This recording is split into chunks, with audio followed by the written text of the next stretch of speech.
Jomon, how have you been? I'm over the moon. What about you? I'm well, but actually I can digest one thing that English was our mandatory subject from class 1 to class 12. Yeah. But now to learn English, we have to purchase a 2 months course. Yes. What's your opinion about this thing? Actually, after coming here, we completed our 1 to 12 classes in academic class. But after completing our academic class, we don't know how to speak English because there are many problems. We don't know how to speak English fluently or easily. That's why we come any kinds of institute for completing our international English language testing system, and we come in institute. If I say about myself, I come in English fantasy. Actually, everything has some pros and cons. So after coming here, I was not expect something more. But when I realized about their educational system and their many unique sessions like outdoor sessions, indoor sessions, I actually amazed to see those kind of thing.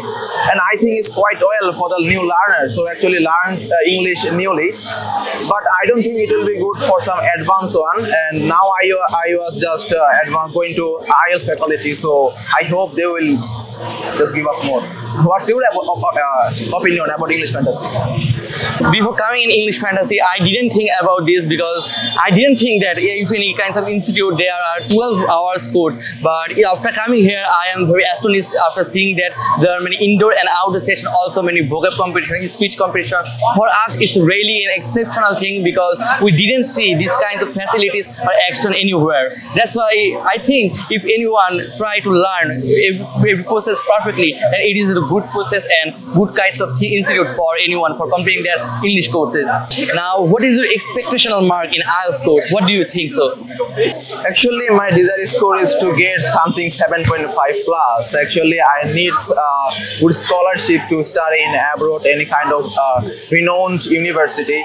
So my expectations from now is something 7.5 plus, and I'm preparing myself from like this. And what's about you, sir?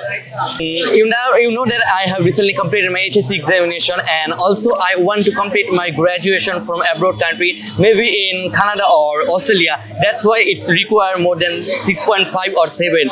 And if I say about my expectation, it's more than 7, because if we try to start more, then we have to prepare ourselves for more. And if we want to get scholarship much more than 60%, then we have to get more than 7 or 7.5. Now, okay, it's a real good day or a good day to meet you, and also thank you for spending time with me. Have a good day. Best of luck for your future, sir. Thanks.